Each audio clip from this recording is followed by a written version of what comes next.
Pakistan border है, उधर हमारा बाड़मेर की तरफ बॉर्डर है, वहाँ से मैं जो हमारे क्या नाम मिर्जेवाला से आए, मैं उनसे कहूँगा अगर उपस्थित है तो खड़े हो। मिर्जेवाला, ये मिर्जेवाला लास्ट बॉर्डर का गाँव, वहाँ से आए। और सबसे छोटा बच्चा 18 महीने का है, कान खाने वाला सबसे छोटा बच्चा। और अब ये अपने सदीक खान जी मोडेसी कहाँ है? सदीक सर आप 82 साल के हैं और ये अनवरत इस कौम को बिना तनख्वाह के, बिना कोई लाग लपेट के अपनी सेवाएं दे रहे। तो मैं सोचता हूँ कि 18 साल वाले को गोदी में लेके और ये एक पिक्चर लगानी चाहिए अपने को, इनकी गोदी में उस बच्चे को देख करके पिक्चर लगाएं कि ये कौम का मतलब हमारा विरासत है और ये हमारा भविष्य है। तो इसके साथ मैं इसको शुरू करूंगा। आप सबको ये जो बैग दिए गए हैं, इस बैग के अंदर कुरान जो है 4 भाषाओं में, एक अरबी, दूसरा उर्दू और तीसरा अंग्रेजी और चौथा हिंदी। तो इसको बहुत तफसील से धीरे धीरे पढ़िए, इंशाअल्लाह आपके धीरे धीरे खिड़कियां खुलती चली जाएंगी। और अगर आपने ईमानदारी से पढ़ लिया तो जीवन में बहुत बड़ा बदलाव आ जाएगा।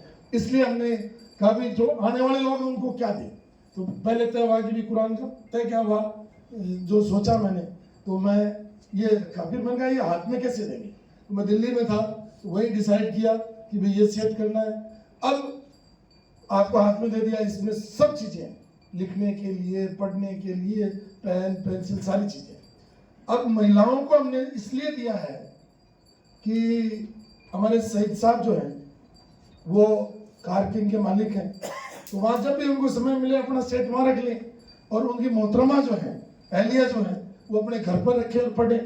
अब असलम साहब जो है खुद तो इंडिया भर में घूमते रहते हैं, ठीक है साहब, एक सेट अपना रख लिया जयपुर के मकान में, एक रख लिया औरंगाबाद के मकान में। तो इसलिए हमने सबको सोच सोच करके दिया है कि भाई ये मतलब ये बोले रिपीटेशन है, मन के रिपीटेशन एक फैमिली को और कर दो, तो ये कुरान आपको दिया है। अब मैं इस कुरान से ही मैं शुरू करूंगा। मैं भाषण तो कुछ, जैसे कर्नल साहब ने कहा, तो भाषण तो कुछ और याद करके आया था, लेकिन रात को जब हम चूरू जिले के साथ और नागौर, डीडवाना और अजमेर जिले के साथ जब बैठे तो उन्होंने मेरा जहन ही चेंज कर दिया, एकदम जहन चेंज कर दिया। और हमारे बीच में ये हमारे अभी तो मैं सोच रहा था कि इस्लाम जी जो हैं बाजी की बेटी है, मगलूना वाले बाजी उनकी बेटी है। और हमारे सरपंच साहब आए हुए हैं, नवाब साहब खड़े हो। नवाब साहब भाई ये भाषण नहीं है, मतलब आपको मैं खाली इंस्पायर करने के लिए, और ये दोनों इनके अहलिया आई हैं। तो अब मैंने कहा ये बुरखे वाली महिला आएंगी कि नहीं आएंगी, संकोच करते करते इनको इन्वाइट किया और ये आई। और आज जो 10 मिनट से ज्यादा ये बोली, मैं सोचता हूँ रिमार्केबल था, क्योंकि दीन ही हमारे लिए सब कुछ है और अल्लाह ही हमारे लिए सब कुछ है और उसके नबी की सुन्नतें ही हमारे लिए सब कुछ है। उस पर आपने प्रकाश डाला, इसलिए आप दोनों का बहुत बहुत अभिनंदन और स्वागत करते हैं, बहुत बहुत धन्यवाद। अब जो इसमें पारा 30 में सूरह छिन्न है, सूरह अलग, और उसमें अपन पढ़ते हैं बिस्मिल्लाहिर्रहमानिर्रहीम, इकरा बिस्मि रब्बिकल लज़ी खलक, खलकल इंसान मिन अलक। इकरा मतलब अब ये मैं पूरी आयतें नहीं पढ़ करके, और क्योंकि समय का अभाव है, तो आप इसको पढ़ेंगे तो आप नबी सल्लल्लाहु अलैहि वसल्लम जब कुरान सबसे पहले उन पर नाजिल किया गया, जिब्रील अलैहिस्सलाम आए और उन्होंने उनको गारे हिरा में इकरा इकरा इकरा कहा। तो चूंकि आप नबी सल्लल्लाहु अलैहि वसल्लम उम्मी थे, अनपढ़ थे, इसलिए उन्होंने कहा मैं तो उम्मी हूं, मैं पढ़ नहीं सकता। उन्होंने फिर कहा इकरा, कहा मैं पढ़ नहीं सकता, फिर कहा इकरा। यानी इस्लाम के अंदर जो सबसे पहले जो संदेश दिया गया है वो कुरान के जरिए अल्लाह ने दुनिया में उतरा। इकरा, इकरा का मतलब है शिक्षा, इकरा का मतलब है इल्म। तो इल्म पर अपन फोकस करें, ये मेरा आपसे गुजारिश है। और इल्म ही इंसान की ताकत बदलती है। कल मुश्ताक अहमद बोल रहे थे, आज एक वक्ता और बोल रहे थे कि अम्बेडकर जी ने कहा कि भी मतलब जो है शिक्षा वो शेर का दूध, शेरनी का दूध है, जो इसको पिएगा वो दहाड़ेगा। तो ये तो अम्बेडकर जी तो आए, उनका स्वागत है इस दुनिया में, लेकिन हमारे अल्लाह ने डायरेक्ट इस्लाम के मानने वालों को इकरा का मैसेज दिया है। और मुसलमान ने अगर कोई चीज छोटी है तो वो है इकरा। यानी क्या छोड़ा है मुसलमान ने? पढ़ाई से धीरे धीरे दूर हो गया। मैं रात को नीलमणि कुचामन की मीटिंग बता रहा था, मुझे अभी मेड़ता में एक हमारे तेली समाज यानी उनके कार्यक्रम में मुझे जाने का मौका मिला और 100 बच्चों को उन्होंने बेस्ट परफॉर्मेंस की बेस पर राजस्थान भर से बुला करके इनाम दिया। तो मैं ये देख रहा था कि 100 में से 88 लड़कियां थी। कितनी? 88 लड़के। सिर्फ 12 लड़के ऐसे थे जिनको इनाम दिया। अभी मैं इस्लाम जी के मदरसे में आज के 2 दिन पहले इस शाम को जाके आया। जैसा आप बता रही थी कि उसमें भी 80% लड़कियां हैं और उन लड़कियों का कॉन्फिडेंस देख करके मुझे ये लगा मैं बहुत चिंता में हूँ। और मैं ढीरवाना का कल एग्जाम्पल दे रहा था, हमारा जो मेन बांगड़ कॉलेज है उसके अंदर 4200 बच्चे हैं। उसमें से यहाँ हमारा पार्षद बैठा होगा गुलशेर, मैं गुलशेर को कह रहा था कि गुलशेर अपने कितने बच्चे हैं, तो वो कह रहा था 100 होंगे भाई साहब। मैंने कहा मेरे पास 62 की रिपोर्ट है, यानी 4200 में 62 मुस्लिम बच्चे हैं। और हम एक कॉलेज चलाते हैं लड़कियों का जिसमें 1523 बच्चे हैं सिर्फ सर, उनमें मतलब जो मुस्लिम बच्चियां 450 है। अब 450 मुस्लिम बच्चियां पढ़ रही हैं जो BA, BCom, BSc, BCA और MA करेंगी। तो अब आने वाले समय में आपके कौम के सामने जो सबसे बड़ा संकट आएगा वो ये आएगा कि आपकी बेटियां तो पढ़ी लिखी हैं लेकिन आपके बेटे पढ़े लिखे नहीं। अब फिर ये जोड़ा कैसे बनेगा? वो दीन से दूर, वो दुनिया से दूर, वो रोजगार से दूर। तो आज का जो नारा है वो है शिक्षा और रोजगार। क्या है? शिक्षा और रोजगार। तो अब इसमें मैं आज अभी बैठे बैठे एक ये पकड़ी, इसमें मैं आज बैठे बैठे देख रहा था कि ये इन्होंने हमारे क्या नाम है मनोहर साहब ने तेजपाल निकाल दिया, ये रहा मनोहर साहब ने जो 35 सूत्रीय रखा है मनोहर साहब आपने, उसमें आपने सबसे पहले लो लिखा है, फिर उसके बाद में IIM। अब IIM का मतलब है इंडियन इंस्टीट्यूट ऑफ मैनेजमेंट, और फिर लिखा है NEET, NEET, national eligibility cum entrance test, फिर लिखा JEE, क्योंकि जाकिर साहब इनको तो JEE का ही पता है, इनको IIT का भी पता है, इनको NEET का भी पता है। और फिर CLET लिखा है, कॉमन लॉ एडमिशन टेस्ट, फिर CAT लिखा है, कॉमन एडमिशन टेस्ट, फिर लिखा IT इंफॉर्मेशन और टेक्नोलॉजी, फिर लिखा AI मतलब यानी आर्टिफिशियल इंटेलिजेंस। ये लिख दिया। लेकिन मैं आपसे पूछूंगा सर, आप इसके सके सचिव हैं, आपने ये तो लिख दिया कि इसकी तैयारी करवाएंगे, आपने कहा कि इस तरीका का बेहतरीन होटल खड़ा करेंगे, लेकिन इस होटल का अगर नींव नहीं होगी तो वो मंजिल कैसे खड़ी होगी? ये मैं आपसे पूछना चाहता हूँ। यानी IIT, IIM मतलब AIIT जो आप करो हम आपके साथ हैं, लेकिन मेरा आज के इस कार्यक्रम में ये कहना है कि आप सबसे पहले प्राथमिक स्तर पर अपने बच्चों को तैयार करो। आज सुबह जब मैंने कहा भाई विशेष, मैं दूसरी तैयारी करके आया था, ये जाकिर साहब मैं पिछले 15 दिन से ये 2 डायरी भरी है मैंने, और फिर उसको एक्सरसाइज करके शॉर्ट किया है। इनको तो मैंने आज रखा नीचे, मैंने इनमें तो नहीं बोलना, इनमें तो 2 दिन से लोग बोल रहे हैं। अपने रात को आरिफ साहब है कुचामन के स्कूल चलाते हैं, मुश्ताक साहब है मास्टर हैं, ये दोनों आपस में बात कर रहे हैं। इन्होंने अपने विचार रखे कि भाई आदमी का माइंड सेट जो है, जो मेंटल लेवल है, वो जब तक चेंज नहीं होगा तब तक काम नहीं होगा। अभी बहुत सारे लोग कह रहे थे कि हमारे बच्चे MD में, मेरे ख्याल से गुलशेर कह रहा था रात को कि साहब इस गांव के, मैं गांव के नाम नहीं लूंगा कि मेरे क्षेत्र से जुड़े हुए, इस गांव के बच्चे MD में यानी ये ड्रग्स में इन्वॉल्व हो रहे हैं। तो वो तो अब बेरोजगारी है, क्या करेंगे? बेरोजगारी के लिए सुखदेव जी दोषी कौन है? सबसे बड़ा गांव हमारी सरपंच बैठी है बेसवा की, इनका सबसे कायम खाने का सबसे बड़ा गांव। हमारे एजाज साहब और उनकी अहलिया हमारी बहन बैठी हैं, उसके बाद में सबसे बड़ा काम रोड साफ सर। इधर आए हैं ये शौकत खान जी और बाबूजी और ये 15-20 जन इमरान आदि आदि। डेरी हमारी राजधानी। एक बार आप ये सोचो कि प्राथमिक, मिडिल और ये इनमें और सेकेंडरी स्कूल में कैसे फोकस करें। हमारे असलम साहब जो हैं जोधपुर से आए, उन्होंने आज इसी को फोकस किया। तो मैं आज सुबह देख रहा था चाइना, यूएई और इंडिया, इन तीन का एआई आर्टिफिशियल इंटेलिजेंस का कंपैरिजन देख रहा था कि चाइना ने कहा कि भाई हम 6 साल के बच्चे को एआई आर्टिफिशियल इंटेलिजेंस क्लास में कंपलसरी करेंगे। तो इंडिया ने कहा हम 8 साल में करेंगे। इंडिया अपनी नई शिक्षा नीति लाया, 8 साल में करेंगे।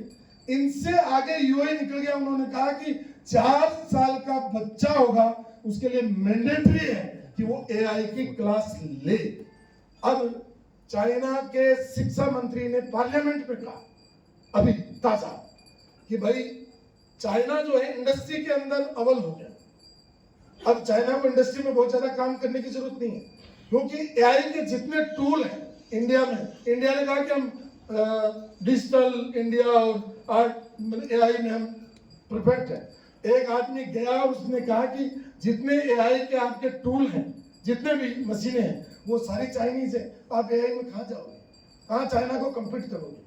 और अभी ईरान का, आपने ईरान और अमेरिका का युद्ध देखा, उसमें हौसला तो ईरानियों का था लेकिन टेक्नोलॉजी चाइनीज थी। और उस अमेरिका को मतलब 20 बार आक्रमण करने के बाद में पीछे हटना पड़ा, क्योंकि टेक्नोलॉजी वहां काम कर रही थी, हौसला वहां काम कर रहा था, इसलिए भागना पड़ा। तो चाइना के शिक्षा मंत्री ने क्या कहा, चाइना की शिक्षा मंत्री ने कहा कि जो है अपन इस इंडस्ट्री वाले को तो अब जैसे चल रहा है उससे चलाओ, लेकिन शिक्षा में चेंज करो। सारे सांसद खड़े हो गए पार्लियामेंट में। क्यों? उन्होंने कहा कि यहां आप आर्टिफिशियल इंटेलिजेंस की बात करें, आपके जो बच्चे हैं उनको पढ़ाने वाला कौन है? टीचर। तो कितने टीचर ऐसे हैं जो एआई जानते हैं? एक भी टीचर नहीं जानता, एक भी टीचर आर्टिफिशियल इंटेलिजेंस को नहीं जानता। बुरा मत मानना, यहाँ कोई टीचर बैठे, मैं वो नहीं कर रहा, क्योंकि उनको कभी ये मौका ही नहीं मिला। तो उन्होंने कहा कि सबसे पहले तो टीचर्स को अगले 2 साल तक एआई सीखो, और फिर उसके बाद में 6 साल के बच्चों पर कंपलसरी कर दो। तो जो टीचर सीख लेगा वो अपने उस बच्चे को बताएगा। तो वो तीसरा उन्होंने कहा कि इस मेथड को चेंज करो, शिक्षा की पद्धति है उसको चेंज करो, तो बात पड़ेगी। अब अपने देश में अंग्रेज थे, अंग्रेजों को क्या चाहिए था? अंग्रेजों को चाहिए थे बाबू। तो उन्होंने प्राथमिक विद्यालय नहीं खोले, उन्होंने 8वीं तक के स्कूल नहीं खोले, उन्होंने सीधे सेकेंडरी तक के स्कूल खोले। और उन्होंने कहा कि जो सेकेंडरी पढ़ा हुआ होगा उस जमाने में उसको हम नौकरी देंगे, उसको बाबू बनाएंगे। और आज हमने पूंछ पकड़ लिया कि भाई हम सेकेंडरी स्कूल है कि नहीं गांव में, नहीं है। तो मैं आपसे पूछना चाहता हूं कि प्राइमरी में अगर आपका बच्चा पढ़ेगा अच्छा तो आगे बढ़ेगा, नहीं तो नहीं बढ़ेगा। इसलिए इस आज के भाषण का मतलब इतना ही है। आप सब लोग आए, 2 दिन से अपन 3 विषयों पर बात कर रहे हैं, जनगणना, हमारा डेवलपमेंट, और तीसरा हमारी हिस्ट्री, कि हम इस पर रिसर्च करेंगे। 3 पर डिस्कस कर रहे हैं। ये काम तो इंशाल्लाह अपने को करना ही करना है, लेकिन आज ये अहद लेके जाओ कि मैं मोडासी गांव में, ददरेवा के अलावा मोडासी गांव में मैं लगूंगा, और मेरे को जो पैसा पेंशन मिल रही है उस पेंशन का कुछ हिस्सा मोडासी की स्कूल के प्राथमिक स्तर को, हमारे बच्चों के स्तर को सुधारने के लिए लगाऊंगा। और मैं ये कहना चाहूँ कि मैं गनेडी का हूँ, यहाँ कैप्टन अयूब का गनेडी के बैठे हैं, अलादीन का गनेडी के बैठे हैं, और अयूब का और इकबाल का गनेडी के बैठे हैं। इन्होंने अभी 10 मई को एक मदरसा खोला, और उस मदरसे में अब मैंने इनको कहा कि प्राइमरी लेवल पर इस मदरसे के साथ साथ शिक्षा शुरू करो और उसका रजिस्ट्रेशन कराओ, और उन बच्चों का स्टैंडर्ड के अनुसार उनको शिक्षा दो। और उसके बाद में 8वीं में उनको फैसिलिटेट करो, फिर 10वीं में फैसिलिटेट करो। तो जैसे असलम साहब ने कहा कि अगर आपका बच्चा प्रारंभिक शिक्षा में अगर अच्छा होगा तो वो आगे जाकर के कुछ न कुछ बनेगा। और जब से हम आए जो वक्ता बोल रहा है वो सिर्फ नौकरियों की बोल रहा है। मैं जाकिर साहब सबसे बड़े IAS है और मैं अभी MLA, मैं हम दोनों से पूछ रहे हैं आपस में कि मैं और जाकिर साहब बताएं कि इस राजस्थान सरकार में 8 करोड़ की पॉपुलेशन में नौकरियां कितनी मिलेंगी? इस सरकार के 5 साल के कार्यकाल में मैक्सिमम 3 लाख, 5 लाख का 4 लाख का तो वो भाषण दे रहे हैं, लेकिन मैक्सिमम 3 लाख को टच कर पाएंगे। बताइए 8 करोड़ में 65% लोग युवा हैं, यानी 35 साल से नीचे के शरीफ से, तो 65 को 8 से गुणा करो। कोई कराएगा? जल्दी से बताएगा मुझे संख्या है? 5 करोड़ लोग, 5 करोड़ लोगों में 3 लाख सरकारी नौकरियां मिलेंगी। और अभी भी फतेह मोहम्मद साहब 54,000 आदमियों को नियुक्ति दी है। आप बताइए अपने कितने लोग हैं? आपको कोई है आपकी नजर में? 1-2 आदमी होगा तो आपके होगा, मेरे तो नहीं है। 1-2 लड़के आए थे, अब आगे 1-2 54,000 में अगर 5 लड़के आपके लग भी गए तो क्या मायने रखते हैं? यानी 3 लाख में अगर आपके 20 लड़के लग गए तो 20 के लिए आप इतनी जद्दोजहद कर रहे हो, 20 के लिए इतने लड़ रहे हो। अब जाकिर साहब थे, रिटायर हो गए, फतेह मोहम्मद साहब थे, रिटायर हो गए, ये इंस्पेक्टर बने, इंस्पेक्टर से RS बने, RS से सॉरी RTS बने, RTS से RS बने, रिटायर हो गए। अब पीछे उस बेरी गांव में खाली पड़ा। RPS जो थे वो रिटायर हो गए। नाजिम साहब एक एडिशनल SP हैं, मैंने 4-5 दिन पहले उनको पूछा कितना रिटायरमेंट। अब नाजिम साहब के बाद में कौन आएगा? या आप तो आपके अगर 100 आदमी रोजगार लग भी जाएंगे तो मैं खान साहब आपसे पूछना चाहता हूं उससे क्या हो जाए? इस सोच को आप प्लीज प्लीज प्लीज बदल करके, जो लोग आपके विदेश जा रहे हैं, जो विदेशों में जा रहे हैं आपके लोग, अनस्किल्ड है सारे के सारे, किसी को कोई स्किल नहीं है, यानी वो लेवल में जा रहे हैं, लेकिन कोई भी आदमी इलेक्ट्रीशियन में, टेक्नीशियन में नहीं जा रहा। तो कम से कम झुंझुनू में कर्नल साहब आप कोशिश करके एक विद्यार्थी, कर्नल साहब हमेशा भाषण में कहते हैं कि मैं बिरला के अंदर, अब बिरला तो बहुत बड़ा इंस्टीट्यूट है और उसमें आप शिक्षा के हेड रहे, बहुत बड़ी बात है। लेकिन कर्नल साहब मैं आपसे कह रहा हूं कि आप एक प्राथमिक विद्यालय पूरे झुंझुनू के लोग मिलकर के इस साल खोलो और फिर उसको अगले 5-10 साल में 8वीं 10वीं तक करो। एक जिले में कम से कम 4 जिले, सीकर, झुंझुनू, नागौर, चूरू, ये बड़े जिले, तो एक इंस्टीट्यूट खोले। रात को मुंशीगंज जी के पास, चूरू के पास बैठे थे, इनके पास हॉस्टल है और हॉस्टल से बाहर नहीं आए। हॉस्टल के अंदर अभी एक भी बच्चा नहीं है, क्योंकि बच्चे कंपटीशन देना होता है, तब आ जाते हैं, बाकी चले जाते हैं।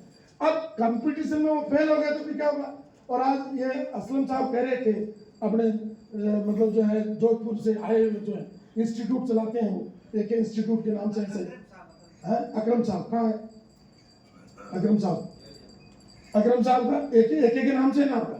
अब ये कह रहे थे, तो अब आपके पास कच्चा माल ही नहीं है सर, इंडस्ट्री लगा लोगे तो क्या हो जाएगा? कच्चा माल ही नहीं है आपके पास, आपका बेस ही कमजोर है, ढोंग कहां से खड़ा होगा?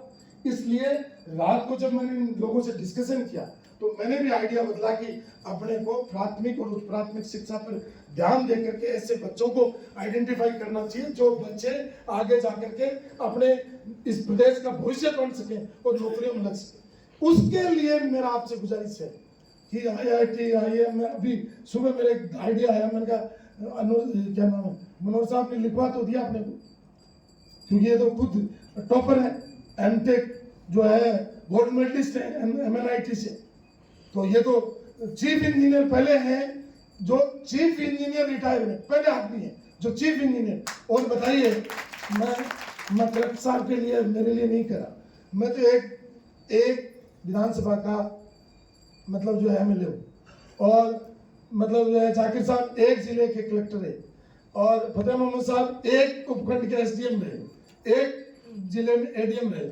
लेकिन चीफ इंजीनियर तो पूरे राजस्थान का एक ही होता है।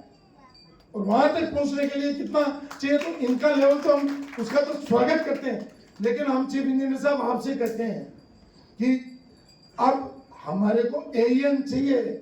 AEN बढ़ाने के लिए उस लेवल की शिक्षा कैसे मिले और फिर प्राथमिक स्तर पर कैसे हो, उसके लिए मैं आपको आज घर जाने से पहले एक ही एजेंडा दे रहा हूँ, ज्यादा लंबा बात नहीं कहूंगा। और वो है कि महरामपुरा जी ये सोच लें कि मुझे महरामपुरा गांव को करना है। मुश्ताक साहब बैठे हैं सियाई साहब, इस घर में मेरे दो तो सियाई हैं, एक सरपंच है और एक अल्लाह जन्नत नसीब करे विदेश में रहता था, 4 भाई थे, सब पढ़े लिखे लोग। अब ये सोचें कि मुझे मेरे धनकोली गांव का प्राथमिक स्तर का सुधारना है। बेरी में फतेह मोहम्मद साहब से लेकर के बाबूजी तक 10 आदमी यहाँ बैठे हैं। अगर ये 10 ही तय करके चले जाएंगे, हनीफुल्ला साहब बैठे हैं, इधर बैठे होंगे कहीं, तो ये सब लगे कि बेरी गांव को मुझे सुधारना है। सर अपन कितनी ताकत लगा लो, अपन कितनी ताकत लगा लो, पूरे राजस्थान को यहां बैठ करके कंट्रोल नहीं किया जा सकता। अलीपुरा है भीलवाड़ा में, हमारा जाना हुआ इस संदर्भ में, अली कायमपुरा और कायमपुरा भीमपुरा गांव से हमने शौकत खान जी की माँ है, 90 साल की है शौकत साहब, वहां से शुरू किया इस काम को। और मतलब जो है हम गए क्या नाम है कायमपुरा। अब कायमपुरा में कर्नल साहब एक भी आदमी ऐसा नहीं है जिसने लोन ले रखा हो, और एक भी घर ऐसा नहीं है जिसकी सालाना 10 लाख से कम इनकम।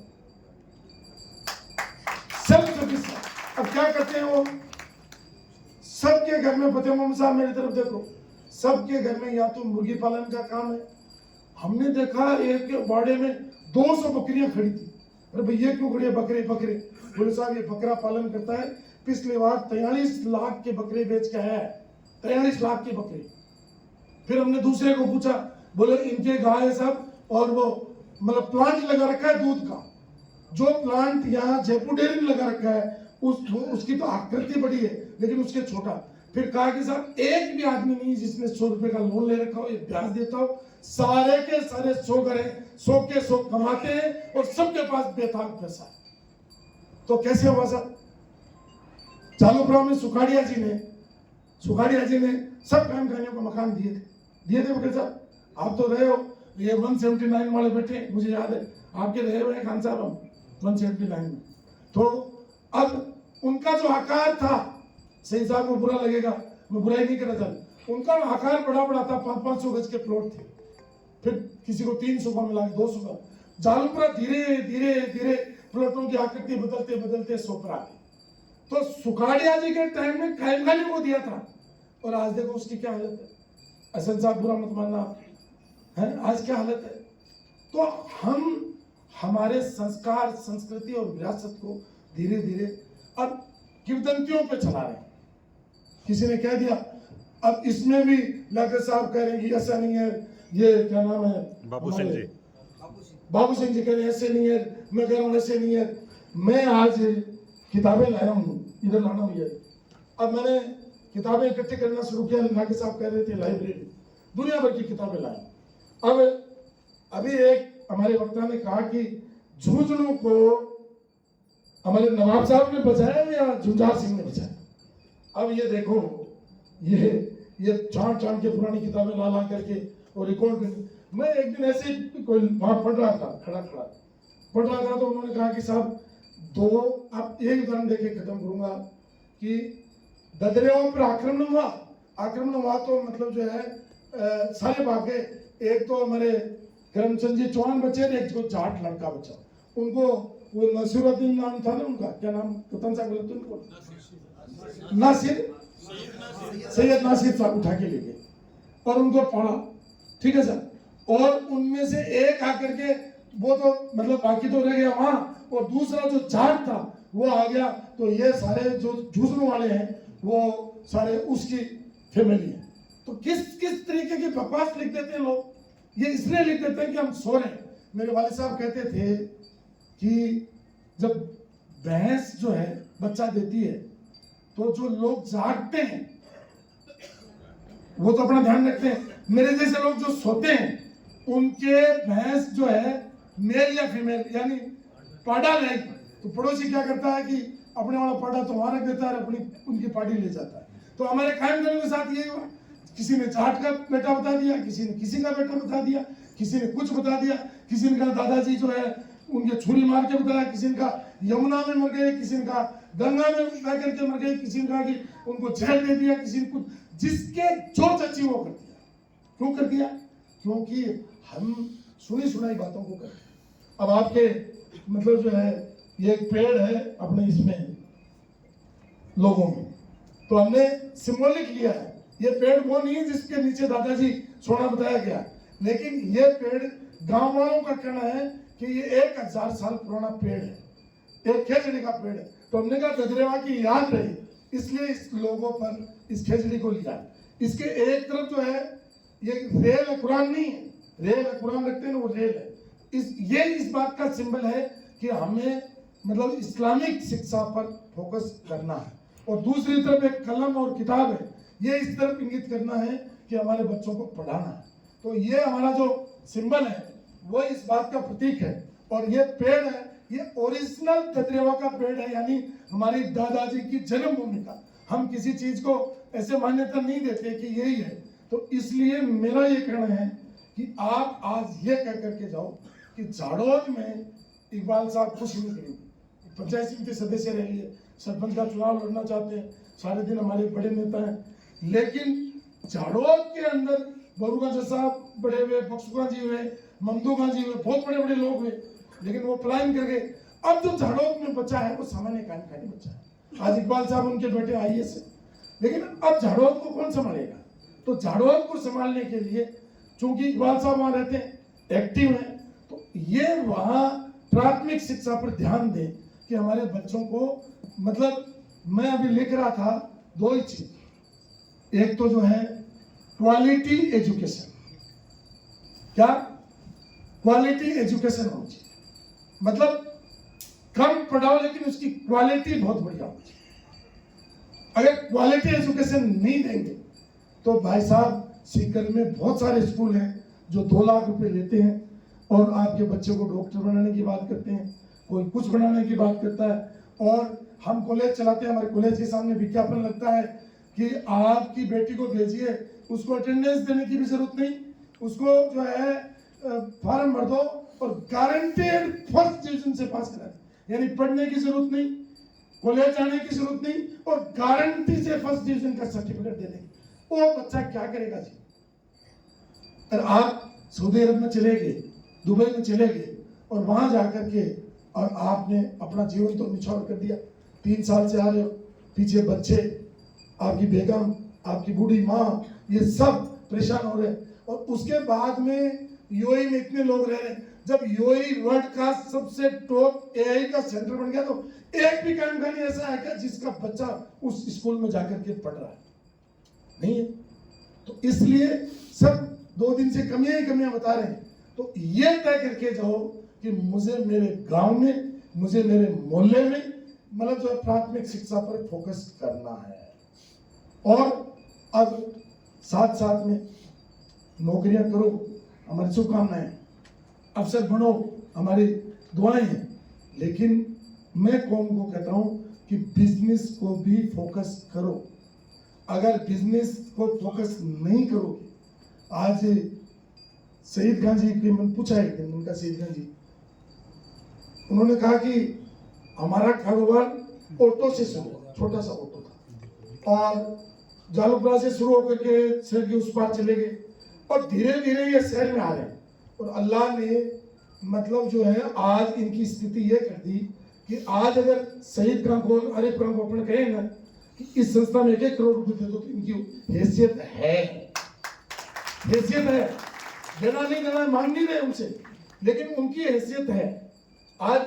इसलिए मैं कायम कहानी आपको कह रहा हूं, नौकरी मांगने वाले मत बनो, नौकरी देने वाले बनो। आप भी शहीद खान और आरिफ खान बनो, नौकरी दो लोगों को। कहां मांगोगे? बाबू बन जाओगे क्या है जिंदगी में? तो वो बनो, हमारी दुआएं हैं, हमारी शुभकामनाएं, लेकिन नौकरी देने वाला।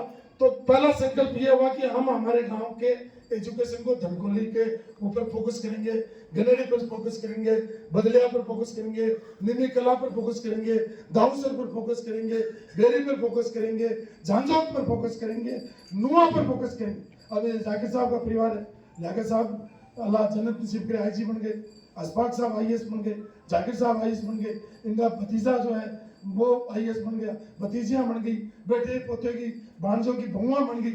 लेकिन ये जयपुर में आ गए, ये किदवई नगर को सुशोभित करें। अब उस नुआ का क्या होगा जिस नुआ से ये उठ करके आए।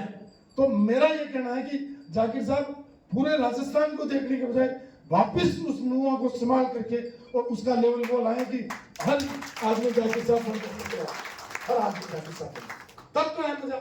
अब हम वापस 10 मई को गनेडी गए, मैंने कहा यार अपन मतलब आपने घर का पूत कुंवारा डोला, पड़ोसियों का फेरा।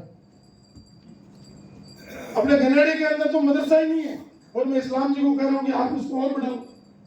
तो पहले मैंने वकील साहब को कहा, या अयूब साहब को मैंने इन तीनों को बुला करके एक दिन डांटा, जोता, फिर ये मुंह रखा करके चले गए। लेकिन आज इनको बधाई देता हूँ कि ये लगे चारों पांचों आदमी और गांव के अंदर आज ऐसा मदरसा खोल दिया। और गनेडी में जब मैं अभी विजिट किया कर्नल साहब, तो मतलब 100 बेटियां भूखे में हुई, और जिस लेवल पे वो पढ़ रही, तो मैं इनको कह रहा हूँ कि इस मिशन को छोड़ना मत।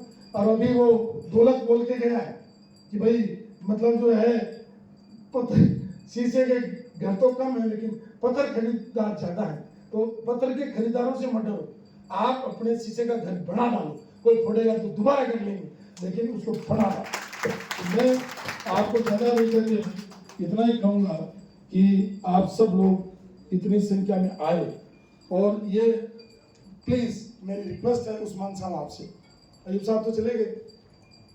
अब एक बात और कहूंगा, ये कायम खानियों के 6 हॉस्टल हैं सर, मैं 4-5 दिन से लगाऊं कि उनकी सब लिस्ट आ जाए।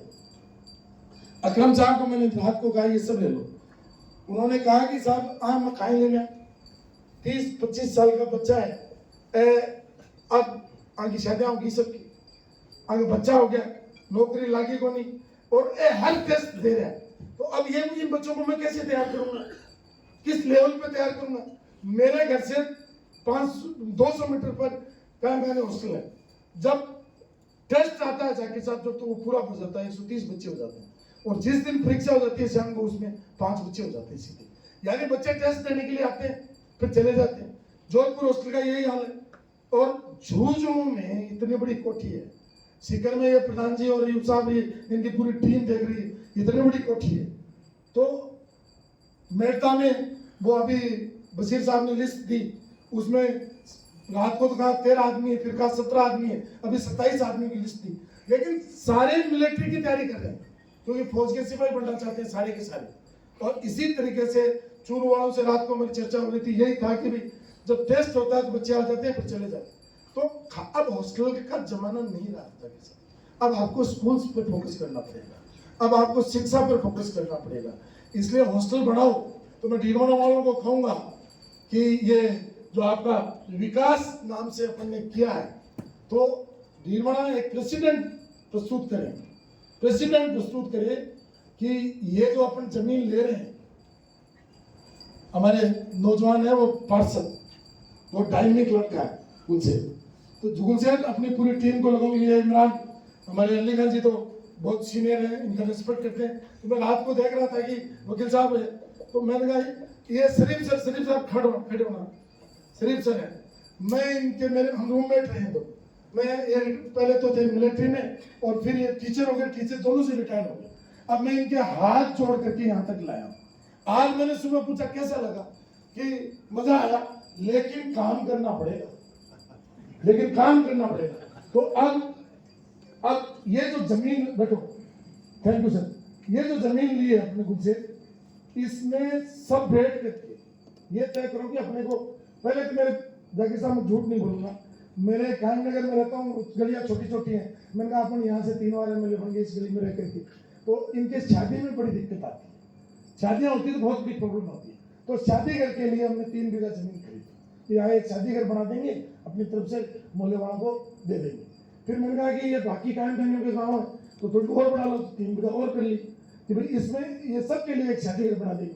फिर अली खान जी ने एक दिन रात को फोन किया कि आपने बहुत महंगी ली, इसकी पड़ोस वाली बहुत सस्ती मिलती है और आपसे मतलब 1/3 से भी कम मिलती है, तो मैंने कहा वो और दिला दो। ऐसे करते करते 12वीं क्लास पर पहुंच गए। और अब इनका और मन पड़ गया कि ये 20 तो करो तो अब मन गया भी इसमें क्या करेंगे, कहा कि अब इंस्टीट्यूट खोलेंगे। तो कल तक तो हम जो मुनवर साहब ने बताया वो सोच रहे थे कि IIM IIT, और रात के बाद में मेरा बदल गया कि भाई अपने को सबके साथ बैठ करके और किसी तरीके से मतलब जो है प्रारंभिक शिक्षा पर फोकस करना है और उन बच्चों को ढूंढना है जिन बच्चों का नहीं। तो मैं अयूब साहब आपकी टीम को, क्योंकि आप सीनियर कैप्टन से रिटायर खड़े हो, नाजिम का खड़े हो, तीनों खड़े हो जाओ। मैं साधन की कोई कमी नहीं है, लेकिन कनेडी का मदरसा दीन और दुनिया की तालीम के एतबार से नए बच्चों को सेलेक्ट करके आगे बढ़ाने के लिए अगले 5 साल में एक मॉडल बने, उसके लिए आपको 5 साल तक काम करना है। आपकी ड्यूटी खत्म नहीं हुई। मैं नवाब साहब और आपके एरिया से कहूंगा कि हम आपके पीछे खड़े इंशाल्लाह। अभी आप चिंता मत करो, आपका मदरसे का लेवल देखो। असलम साहब मेरे चुनाव में गए थे, आप उस काम को करो। और आपने कहा कुंडली वाले चाहते हैं, महबूबगंज है कुंडली से, महबूब साहब खड़े हो। ये आज कह रही थी इस्लाम जी कि कुंडली से मेरे को नोता है और नोता है, जमीन आप दे दो, फिर अपन इंशाल्लाह मदरसा भी खड़ा कर देंगे। इनके एडवाइजरी में अपन जो है एक स्कूल खड़ा करके अपने बच्चों को वहां पढ़ाना शुरू। उसके बाद नहीं कुंडली का कहा है। फिर ये मार साहब खड़े, मैं बाहर से सुन रहा था, जब इनका भाषण चल रहा था मैं गेट पे खड़ा था। और उसके बाद भी इन्होंने खकोली का कहा, हाँ। उसके बाद में इन्होंने अलीगंज के मिनी का कहा। अलीगंज में क्या मस्जिद बनाई, क्या मस्जिद बनाई है कर्नल साहब, देखने लायक मस्जिद। तो मैं अभी एक दिन मैंने कहा नमाज यहीं पढ़ लेते, मैं नमाज में चला गया। तो वहाँ मैंने नमाजियों को देख करके मैं अलीगंज को उलाना दिया कि अलीगंज ये क्या है। मैं अभी जाकिर साहब लक्ष्मणगढ़ चला गया, एक मेरे दोस्त है, उनके बेटी के कोई प्रोग्राम था, वो 100 घरों का मुसलमानों का काम था। अजान लगी तो हम 4-5 जने थे मेरी गाड़ी में, तो हम सब नमाज पढ़ने के लिए उस मस्जिद में चले गए। हम मस्जिद में गए, मौलवी साहब डोल रहे थे ऐसे। तो हमने मौलवी साहब को पूछा क्या है, बोले मैं वेट कर रहा हूँ कि कोई तकबीर बोले तो हम जमात खड़ा। ठीक है सर। तो अब मैं जब इनकी मदरसे में था, ये कायम खाने में विशेष रूप से कह रहा हूँ आपको, मस्जिद का मीनार जोरदार होना चाहिए, है कि नहीं? लिखा गलत हो रहा है। मीनार का चिंता करते हैं सब, मेरे एरिया में तो काम खाने मीनार का चिंता करते हैं। और परसों ही एक मीनार के लिए मैं इनके सामने 50,000 रुपये लेके आया, भी बढ़ाओ, और जब 3 बार आगे तो देने ही पड़ेंगे। अब मैंने उनको पूछा हाजी जी नमाजी कितने हैं, मतलब नमाजियों का रिक्रूटमेंट नहीं हो रहा है, नमाजियों के लिए मतलब जो है तबलीग नहीं हो रही है, लेकिन मीनार के लिए चंदा हो रहा है। मैं उसकी बुराई नहीं कर रहा, मीनार बनाओ। असलम साहब अभी बेसवा में जाकर के आए और मैं वो मस्जिद देख रहा था, 1,11,11,111 दिए। हम आपकी बढ़ाई करते हैं कि 100 मस्जिदें आप बढ़ा रहे हो, लेकिन मैं असलम साहब आपसे भी गुजारिश करूंगा कि मस्जिदें बन जाएंगी, मीनारें बन जाएंगी, लेकिन कुछ मदरसे भी सिलेक्ट करो। तो मैंने आपका जिक्र, मेरे चुनाव में ये गए थे, देशवाली समाज एक मदरसा चलाता है सर, एक मौलवी, मैं 15 अगस्त को झंडारोहण करके आऊंगा। 1650 बेटियां, 1650 बेटियां, और आपको पता है क्या है उसकी हालत, उसके प्लास्टर नहीं है, बिल्डिंग है प्लास्टर नहीं है, उनके आंगन नहीं है, ब्लैक बोर्ड नहीं है, और इस गैलरी में उस गैलरी में ऊपर नीचे उनको बिठा रहे हैं, पढ़ा रहे हैं। और इतना जज्बा है कि कोई सोच नहीं सकता कि इस तरीके से। अब आज जिस एरिया में एक बेटी नहीं पढ़ती थी, 1500 बच्चों को पढ़ा है, बच्चों को 1650 बच्चों को पढ़ा है। इस लेवल पर एक गांव में मदरसे,